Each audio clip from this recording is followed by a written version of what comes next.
오늘 요한복음 15장 1절부터 11절 말씀을 본문으로 전할 설교의 제목은 나는 포도나무요 너희는 가지라. 예수님의 비유, 마지막 비유로 포도나무 그리고 가지의 비유의 말씀을 전합니다. 오늘 우리는 영적 삶에 대한 가장 본질적이고 중요한 질문을 던져보려고 합니다. 바로 사느냐 죽느냐 하는 문제입니다. 지금 살아서 여러분은 영적 열매를 풍성히 맺고 계십니까? 아니면 메마르고 공허한 삶을 살아가고 계십니까? 이 질문에 대한 모든 답은 우리가 어디에 붙어 있는가에 달려 있습니다. 뭉치면 살고 흩어지면 죽는다. 이 말은 우리에게 매우 익숙한 말이죠. 임진왜란 당시 이순신 장군은 12척의 배로 300척이 넘는 왜군을 맞서야 하는 절대절명의 위기에 처해 있었어요. 이때 만약 각자 살 길을 찾아 흩어졌다면 모두 전멸해버리고 말았을 것입니다. 그러나 그들은 이순신 장군의 지휘 아래 일사불란하게 움직였고 뭉쳐 싸워서 기적 같은 승리를 이뤄냈습니다. 이 승리는 단순히 힘의 우위가 아니라 단결의 힘이 위기를 극복하는 가장 강력한 무기임을 보여주는 역사적인 증거예요. 이러한 진리는 전쟁에만 국한되지 않아요. 여러분 회사에서 일을 할 때도 중요한 프로젝트가 있습니다. 그런데 나 혼자의 힘만으로 그것을 감당하기 어려워요. 하지만 모든 부서원들이 힘을 합해서 자신의 역할을 최선을 다해서 함께 합력할 때 프로젝트를 완성할 수 있지 않습니까? 운동 경기에서도 마찬가지예요. 아무리 개인 기량이 뛰어난 선수들이 자신의 기량을 널리 펼치더라도 이것이 하나 되지 않으면, 유기적으로 서로 합력하지 않으면 승리를 가져올 수 없어요. 여러분 자연의 섭리도 마찬가지입니다. 한낱 미물에 불과한 개미들 보세요. 군집을 이루어서 거대한 먹이를 많은 개미들이 함께 힘을 모아서 옮기고요. 개미 집을 보시면요, 이거 건설력이 뛰어납니다. 이 엄청난 집을요, 혼자의 힘이 아니라 각자의 맡은 역할을 최선을 다해서 하면서 힘을 합해서 집을 만들어요. 그들은 뭉쳐야만 생존하는 그러한 번성력을 가지고 있어요. 세상의 모든 영역이 우리에게 보여주는 이 명확한 진리, 즉 우리가 무언가에 제대로 붙어 있어야만 우리가 생존하고 승리할 수 있다는 거예요. 오늘 예수님께서 이 보편적인 진리를 우리의 영적인 삶 가운데 적용하고 계십니다. 바로 나는 참 포도나무요 너희는 가지다라는 거예요. 이 비유는 우리가 어디에 붙어 있어야 있느냐에 따라서 우리가 영적인 생존, 곧 사느냐 죽느냐 이 문제가 결정된다는 것을 강력하게 주장하고 있어요. 먼저 예수님께서는요, 자신을 단순히 나는 포도나무다 라고 하지 않으시고 참 포도나무다 라고 말씀하세요. 왜 포도나무 앞에 참이란 단어를 강조하셨을까? 이는 구약 성경에 등장하는 들포도나무와 극명하게 대비하기 위해서 사용하신 거예요. 구약에서 하나님은요, 이스라엘 백성을 극상품 포도나무로 택하시고 그것을 심으시고 정성껏 가꾸셨어요. 이사야 선지자는 이 비유를 통해서 하나님의 기대와 이스라엘의 배신을 경고합니다. 이사야 5장 2절 말씀이 이렇게 기록되어 있어요. 나는 극상품 포도나무를 심었는데 들포도를 맺으면 어찌 됨이냐. 이스라엘 백성은요, 하나님의 백성이라는 이름은 가졌지만 불순종과 우상 숭배로 인해서 그 본질을 잃어버린 들포도나무와 같았어요. 그들의 겉모습은 번지를 하지만 하나님께서 기대하시는 의와 공의의 열매는 맺지 못하고 있었습니다.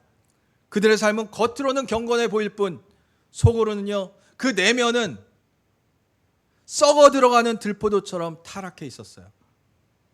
이것은 오늘날 우리에게도 동일하게 던져지는 경고입니다. 오늘날에도 이와 같은 들포도 나무가 많아요. 바로 예수님을 입술로만 고백하고 교회는 다니지만 삶의 열매가 전혀 없는 그러한 형식적인 그리스도인들이 참으로 많습니다. 그들은 주일에만 잠시 신앙인으로 살다가 세상에 나가면 자기 멋대로, 자기 욕심대로, 자기 고집대로, 자기 기쁨을 위해서 살아가는 사람들이 마치 포도나무에 붙어 있는 것 같지만 사실은 생명력이 단절되어 있는 끊어져 버린 가지와도 같은 거예요. 이들은 영적으로 말라갈 수밖에 없고 하나님의 기쁨을 누릴 수가 없는 거예요. 그러나 예수님은 다르십니다. 예수님은 하나님과 하나였고 진정한 생명력을 공급하는 참 포도나무로 이 땅에 오셨어요. 참이란 단어에는요, 진정한 본질적인 또 원형적이라는 의미가 있습니다. 예수님은 구약의 이스라엘이 실패했던 그 역할을 대신해서 하나님의 뜻을 온전히 이루시고 진정한 생명의 열매를 맺기 위해서 이 땅에 오신 거예요. 그분께 붙어 있는 가지는 풍성한 열매를 맺을 수밖에 없는 거예요. 이것이 바로 우리가 들포도나무가 아니라 참 포도나무에 붙어 있어야 할 분명한 이유입니다. 오직 그분만이 우리에게 영원한 생명을 주시기 때문입니다. 이어서 주님은 내 안에 거하라고 말씀하시죠. 거한다라는 것은요, 단순히 붙어 있는 것을 의미하는 것이 아니에요. 가지가 포도나무와 완전히 하나가 되고 서로 유기적으로 서로 생명력을 나누는 관계, 주님과 온전히 연합하여 사는 모습을 의미하는 것입니다.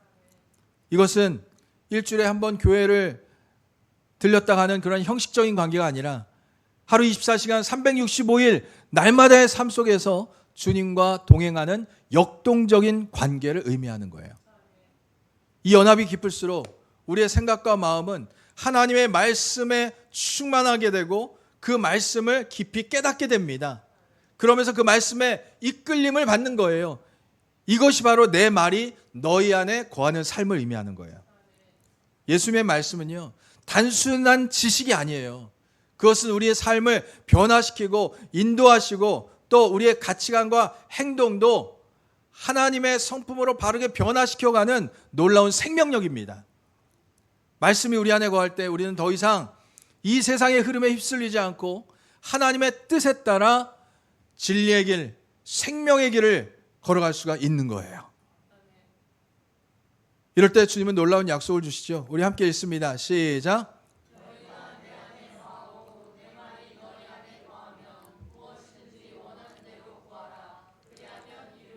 아멘. 이 약속은요, 마치 마법처럼 우리의 모든 소원이 이루어지는 그런 소원 성취의 주문이 아니에요. 예수님 안에 거하고 그분의 말씀이 우리 안에 거할 때 우리의 간구와 소원은 자연스럽게 하나님의 뜻과 일치하게 됩니다. 우리의 기도는 더 이상 내 개인적인 욕심이나 만족을 위한 것이 아니라 하나님 나라와 그 의를 위한 것으로 하나님의 뜻과 일치되는 것으로 그 기도는 응답받을 수밖에 없는 거예요. 이것이 바로 거하라는 삶의 비밀이에요. 그렇다면 우리가 열매를 맺어야 하는 궁극적인 목적이 무엇입니까? 요한복음 15장 8절 이렇게 말합니다. 같이 읽습니다. 시작.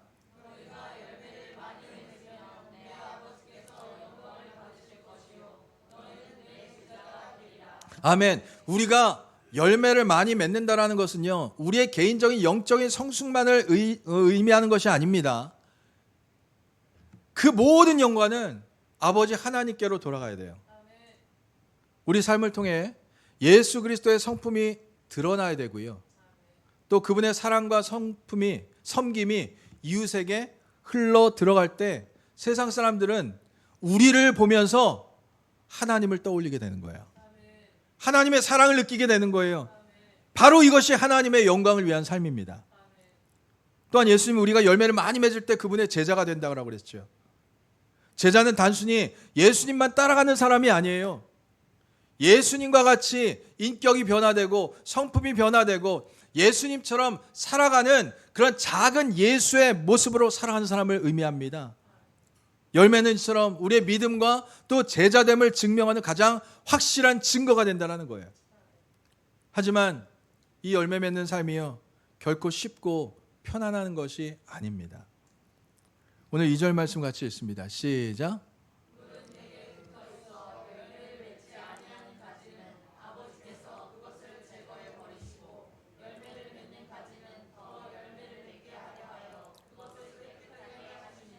아멘.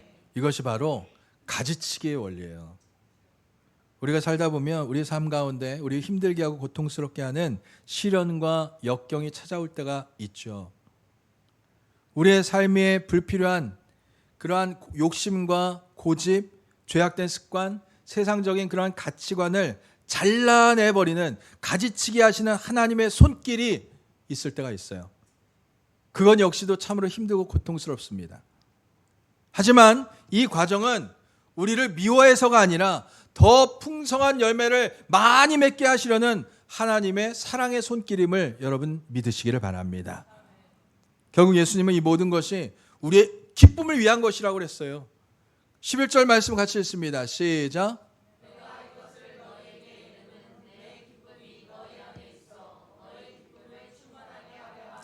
아멘. 예수님 안에 거하면서 열매를 맺는 삶은 고통스러운 그런 무거운 짐의 모습이 아니라 하나님이 주시는 진정한 기쁨과 행복을 누리는 삶이라는 거예요. 세상이 줄 수 없는 평안과 기쁨이 이렇게 예수님과 온전한 연합의 관계에서부터 시작된다는 거예요. 사랑하는 여러분, 우리는 끊임없이 무엇에 붙어 살 것인지를 날마다 선택하고 결단해야 돼요. 세상에는 우리를 유혹하는 수많은 들포도 나무가 많습니다. 돈과 명예와 권력, 쾌락 이런 것들은 잠깐 우리에게 즐거움을 주고 달콤하게 느끼게 할 줄 몰라도 그곳에는 참된 생명과 평안과 영원한 기쁨이 존재하진 않아요. 결국 우리를 목마르게 하고 영적으로 말라 죽게 만드는 것들이에요. 오늘 우리는 참 포도나무이신 예수님께 단단히 붙어 있기를 결단하시기를 바랍니다. 어떻게 그분께 단단히 붙어 있을 수 있습니까? 먼저 말씀과 기도로 끊임없이 연결해 가시기 바랍니다. 우리의 영혼은요, 매일 영적인 양식을 섭취해야만 해요. 말씀을 통해서 예수님의 말씀을 배우고 기도를 통해서 그분과 깊이 소통을 하는 가운데 우리가 영적인 양분을 공급받을 수가 있는 거예요. 그러면서 삶의 모든 선택의 순간마다 예수님이라면 어떻게 하셨을까? 우리가 물어보고 또 하나님이 기뻐하시는 삶을 선택해 나갈 수 있는 거예요. 또 하나는 하나님의 가지치기를 기꺼이 받아들이시기를 바랍니다. 때로는 우리가 이해할 수 없는 고통과 시련과 연단의 과정이 우리를 힘들게 할 때가 있어요. 하지만 그것이 우리를 사랑하시는 하나님의 손길임을 기억하고 믿음으로 인내하고 순종해 나가시기를 부탁드립니다. 마지막으로 서로 사랑하는 공동체에 속해서 함께 자라가시기를 바랍니다. 예수님 우리에게 서로 사랑하라고 그랬어요. 혼자 하는 것이 아닙니다. 서로예요. 가지들이 서로 협력해서 한 나무에 붙어 있어야만 하잖아요. 그럴 때 함께 자라나고 열매를 맺을 수가 있어요. 우리 교회 공동체 안에서 우리가 서로 은혜 받고 서로 격려하고 사랑하면서 함께 성장해 나갈 수가 있어야 돼요. 예수님 안에서 서로 사랑할 때 우리는 더욱더 풍성한 열매를 맺을 수 있는 것입니다. 말씀을 정리합니다. 우리는 오늘 참 포도나무에 붙어 있습니까? 아니면 세상의 욕망이라는 들포도나무에 매달리고 살아가고 있습니까? 우리 삶의 열매를 정직하게 점검해 보아야 됩니다. 진정으로 하나님께 영광 돌리는 삶은 우리가 맺는 열매로 증명된다라고 그랬어요. 여기 이 자리에서 다시 한번 참 포도나무이신 예수님께 단단히 붙어 있기를 결단하시기 바랍니다. 예수님을 떠나서는 아무것도 할 수 없습니다. 하지만 그분 안에 거할 때 우리는 모든 것을 할 수 있다라고, 다 이루리라고 우리에게 약속해 주셨습니다. 이 놀라운 진리를 붙들고 풍성한 열매를 맺어서 하나님의 살아계심을 증거하는 복된 인생들이 다 될 수 있기를 주님의 이름으로 간절히 축원드립니다. 기도합니다. 주님, 오늘 포도나무와 가지의 비유의 말씀을 통해 주님과 온전히 연합하는 삶의 중요성을 깨닫게 하시니 감사를 드립니다. 이제 다시 한번 참 포도나무이신 예수님께 단단히 붙어 있기를 결단합니다. 우리의 힘과 의지가 아닌 오직 주님으로부터 오는 생명력으로 살아가게 하시고 우리의 삶에 불필요하고 죄악된 가지를 잘라내시는 하나님의 손길을 기꺼이 받아들일 수 있는 용기와 믿음을 허락하여 주시옵소서. 그리하여 우리의 삶을 통해 주님의 아름다운 성품이 드러나게 하시고 성령의 열매를 풍성히 맺어 오직 하나님의 영광만을 나타내는 거룩한 삶이 될 수 있도록 크시는 총 내려 주시옵소서. 예수님 이름으로 기도드립니다. 아멘.